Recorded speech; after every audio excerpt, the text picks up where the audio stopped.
Hi అండి, ఎంత బాగున్నారా అండి? రాఖీ పండుగ శుభాకాంక్షలు అండి అందరికీ కూడాను.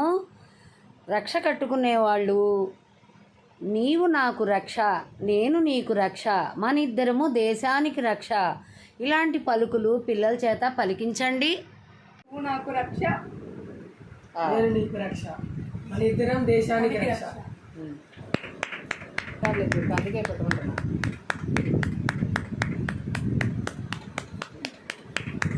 చూడు, దేశాన్ని ఉద్ధరించకపోయినా దేశానికి అపకారులు కాకుండా ఉంటే చాలు మన పిల్లలు. అలాగే భావించి మనం పిల్లలకు మంచి చెడు నేర్పించాలి. ఈ రాఖీ పండుగ సందర్భంగా అన్నా చెల్లెళ్ళలో, అక్కా తమ్ముళ్ళలో ఒకరి మీద ఒకరికి అభిమానాలు, బాధ్యతలు, మంచితనం, అభిమానాలు పెరుగుతాయి. Thank you for watching.